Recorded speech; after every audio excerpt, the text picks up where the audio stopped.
دیکھیے کوٹلی بمبر اور میرپور کے مقابلے میں مظفر آباد میں گہما گہمی تھی۔ مظفر آباد کو حالہ کراس کرتے ہوئے ہم نے آگے دیکھا کہ مختلف پولیٹیکل پارٹیز کے جو ہے وہاں پر آفس بنے ہوئے تھے۔ آفس کے باہر ہم نے دیکھا کہ پوسٹرز وغیرہ لگے ہوئے تھے، رونق تھی۔ مظفر آباد سٹی کے اندر جب ہم پہنچے تو وہ سیکریٹریٹ کے پاس والے جو علاقے ہیں وہاں پر پوسٹرز لگے ہوئے تھے۔ وہاں پر بازاروں کے اندر ہم نے دیکھا مختلف جو امیدواران تھے ان کے پوسٹر وہاں پر اویزہ تھے، پارٹیز کی جو جھنڈیاں ہے وہ وہاں پر موجود تھی، جو دفاتر ہے وہ وہاں پر کھلے ہوئے تھے۔ دفاتر سے میری مراد جو امیدواروں کے اپنے دفاتر ہوتے ہیں وہ وہاں پر کھلے ہوئے تھے۔ اور ایک طرح سے کوٹلی بمبر اور میرپور کے مقابلے میں مظفر آباد کے اندر گہما گہمی میں نے دیکھی، گو کہ وہاں پر بھی کہیں پر بھی انٹرنیٹ سروس نہیں تھا سوائے پی سی اور الیکشن کمیشن دفتر کے، باقی کہیں پر بھی کوئی نیٹ ورک، کوئی وائی فائی کچھ بھی نہیں چل رہا تھا۔ کمیونیکیشن کا نظام درہم برہم تھا۔ اس کے باوجود بھی جب صبح کا ٹائم تھا بالکل مظفر آباد سٹی کے اندر ایک تو پریس کلب کے پاس پولنگ اسٹیشن بنا ہوا تھا، ایک اس کے بیک سائڈ پہ پی سی ہوٹل سے تو نیچے وہاں پر ایک پولنگ اسٹیشن بنا ہوا تھا، جہاں پر جب ہم 8 بجے کے قریب پہنچے تو جو ووٹ عملہ ہوتا ہے وہ تو وہاں پر پہنچا ہوا تھا، لیکن جو پولنگ ایجنٹس تھے وہ نہیں آئے تھے۔ 8:20 پہ 8:30 پہ تقریباً کا ٹائم تھا۔ میں نے وہ پریزائڈنگ آفیسر سے پوچھا، میں نے کہا کہ ابھی تک کیوں آپ لوگوں نے وہ جو سیل ہے وہ نہیں اوپن کیے، کیوں عمل پولنگ کا شروع نہیں ہوا؟ تو انہوں نے کہا کہ جو پولنگ ایجنٹس ہیں وہ ابھی تک نہیں پہنچے، اور جب پولیٹیکل پارٹیز کے پولنگ ایجنٹس آئیں گے تب جا کے ہم جو ہے اس کا باقاعدہ طور پر ہم وہ کریں گے، لائک وہ سیل کھولیں گے اور پولنگ کا عمل جاری ہوگا۔ تو یہ جو صورتحال مظفر آباد سٹی کی تھی۔ پھر جو پریس کلب کے سامنے ایک پولنگ اسٹیشن تھا، وہاں پر مردوں کے مقابلے میں خواتین کی تعداد زیادہ تھی، اور خواتین وہاں پر کافی تعداد میں موجود بھی تھی۔ ہم نے وہ رپورٹ بھی کی کہ خواتین پولنگ بوتھ کے اندر وہ لائن بھی لگا ہوا تھا اور بڑی تعداد میں خواتین گھروں سے باہر نکلی تھی، گو کہ نکلی تھی یا نکالی گئی تھی، لیکن وہ وہاں پر ایک طرح سے تعداد ان کا تھا، ووٹ پول کر رہے تھے۔ پھر ہم بات کریں گے خاص طور پر L27 کی۔ انتخابی سامان کی ترسیل کا جو عمل ہوتا ہے وہ رات تک مکمل ہو جاتا ہے، لیکن رات 2 بجے کے قریب جس اسکول سے انتخابی سامان کی ترسیل کا عمل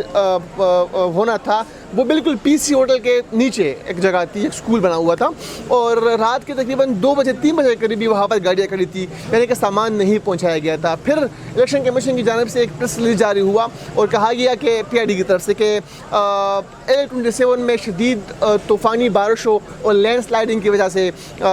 سامان کی ترسیل کا عمل مکمل نہ ہو سکا۔ میں سمجھتا ہوں کہ اس دن اس حلقے میں بارش اتنی زیادہ، رات کے بارش ہوئی تھی لیکن اتنی بارش نہیں تھی یا لینڈ سلائڈنگ اتنی نہیں ہوئی تھی کہ آپ جو ہے وہ انتخابات ملتوی آپ کو کروانے پڑے، گو کہ کہیں نہ کہیں احتجاج کا جو عنصر ہے، کہیں نہ کہیں جو پروٹیسٹر جو پروٹیسٹ کر رہے تھے ان کی وجہ سے انتخابات میں سمجھتا ہوں کہ وہاں ملتوی ہوئے۔ لوگوں کا بھی یہ کہنا ہے کیونکہ سچ اتنی زیادہ بارش نہیں ہوئی تھی کہ آپ نے جو ہے انتخابات ملتوی کروائے۔ دوسری اہم بات یہاں پر یہ بھی ہے کہ مظفر آباد سٹی کے اندر ہی جو پلیٹ کا علاقہ ہے وہاں پر کیونکہ ہماری اپنی جو ڈیسیژن جی تھی وہ آپس ہی ہوئی تھی، الیکشن کے دن بھی وہاں پر جو ہے سب کچھ بنتا، وہاں مارکیٹیں بنتی، وہاں لوگ احتجاجی مظاہرے پڑھتے، وہاں پروٹیسٹ چل رہا تھا، اور وہاں ان لوگوں نے صاف طور پر کہا کہ ہم نے بائیکاٹ کیا ہوا ہے، ہم اس الیکشن کا، ان انتخابات کا ہم حصہ نہیں بنیں گے۔ تو ایک طرف سے وہاں پروٹیسٹر بیٹھے ہوئے تھے، ایک طرف سے مظفر آباد سٹی کے اندر جو شہری ہے وہ احتجاج پر مجبور تھے، احتجاج کر رہے تھے، اور وہی دوسری طرف جو ہے یہاں پر انتخابی جو عمل ہے وہ جاری تھا، گو کہ لوگ آ بھی رہے تھے، کہیں نہ کہیں جو ہے بمبر، میرپور اور کوٹلی سے زیادہ یہاں پر لوگ تھے۔ وہ کیونکہ سٹی ہے، اس سٹی کے اندر اس طرح مطلب ہوتا ہے، اگر کچھ مظاہرین بھی تھے تو ساتھ جو ہے لوگ آ رہے تھے، ووٹ بھی کاسٹ کر رہے تھے، اور جس طرح الیکشن کمیشن نے بھی کہا کہ ٹرن آؤٹ وہاں پر 50 سے اوپر ہے۔ تو میں سمجھتا ہوں کہ یہ انتخابی عمل تھا، لیکن وہی بات کہ لوگوں کے سینٹیمنٹ جو ہرٹ ہوئے یا لوگ جو احتجاج کرنے پر مجبور ہے، پہلے وہ ماحول بنانا چاہیے تھا۔ پھر وہاں پر بھی دھاندلی کی صدائیں ہمیں سننے کو ملی۔ تقریباً 12 بجے کے بعد پی سی ہوٹل کے اندر پریس کانفرنس کا عمل شروع ہو گیا، اور پیپلز پارٹی نے جو ہے نون لیگ پر الزامات لگانا شروع کر دیے۔ پھر وہاں پر ایک پولنگ اسٹیشن کے اندر پیپلز پارٹی کا رکن قومی اسمبلی صلاح الدین جو گیا، اس پر فائرنگ ہوئی، اس کا میں نے انٹرویو کیا۔ پھر اس طرح مختلف واقعات بھی ہمارے سامنے آئے، لیکن چونکہ احتجاج پر لوگ تھے یا جو کوٹ میں بیٹھے ہوئے لوگ ہیں ان کے ساتھ لوگوں کی محبت زیادہ تھی، تو پہلے جو جو مسائل ہیں ان پر فوکس کرنا چاہیے تھا، اس کے بعد انتخابات کی طرف جانا چاہیے تھا۔ دیکھیے ماضی میں جب 20 سال بعد کشمیر میں بلدیاتی انتخابات ہوئے تھے، اس وقت سردار تنویر الیاس آزاد کشمیر کے وزیر اعظم تھے۔ میں اس وقت ان بلدیاتی انتخابات کو کور کرنے کے لیے مظفر آباد گیا تھا، اور مظفر آباد سٹی کے اندر جس پولنگ اسٹیشن میں اس دفعہ گیا تھا، اسی پولنگ اسٹیشن کے اندر میں نے لاسٹ ٹائم بھی ڈیوٹی کی تھی۔ تو لوگ ایک طرح سے لوگ گھروں سے باہر نکلے ہوئے تھے ان انتخابات میں، لوگ ووٹ کاسٹ کر رہے تھے، لوگ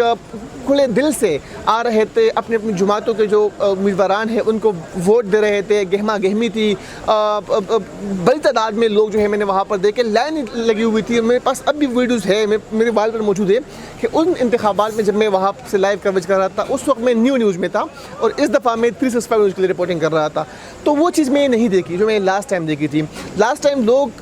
کھلے دل کے ساتھ آ رہے تھے، وہ اس جمہوری عمل میں حصہ لے رہے تھے، لیکن اس دفعہ اس تعداد میں کہیں نہ کہیں مجھے کمی نظر آئی۔ اس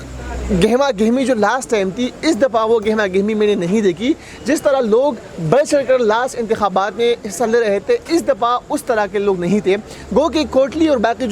جو میرپور ڈویژن ہے اس کے مقابلے میں مظفر آباد کے اندر زیادہ گہما گہمی تھی، لیکن ماضی کی طرح نہیں تھی جس طرح لاسٹ ٹائم میں وہاں پر کوریج کرنے کے لیے گیا تھا۔ کیونکہ اس کی بنیادی وجہ میں سمجھتا ہوں کہ یہی ہے، ایک طرف سے تو جو مظاہرین ہیں جن کے مطالبات وہاں پر ہے اور مطالبات کے لیے وہ احتجاج کر رہے ہیں، یا الیکشن سے ایک دن قبل جس طرح پلیٹ کے اندر لوگ گھروں سے باہر نکلے اور جس طرح وہاں پر حالات خراب ہوئے، تو کہیں نہ کہیں اس نے بھی ووٹ کاسٹ کرنے والوں کو افیکٹ کیا، اور اسی لیے لوگوں میں ایک طرح سے غصہ تھا، لوگ نہیں نکلے ماضی کی طرح۔ تو میں سمجھتا ہوں کہ جمہوری عمل تھا، بس ہو گیا، لیکن جمہوریت میں بھی عوام کو دیکھنا چاہیے، عوام کے سینٹیمنٹ کو دیکھنا چاہیے، عوام کے ایشوز کو دیکھنا چاہیے۔ تو پہلے اگر ہم ہی مسئلے حل کرتے، اس کے بعد انتخابات کی طرف جاتے، تو ان انتخابات کا جو اثر ہوتا وہ زیادہ اچھا ہوتا۔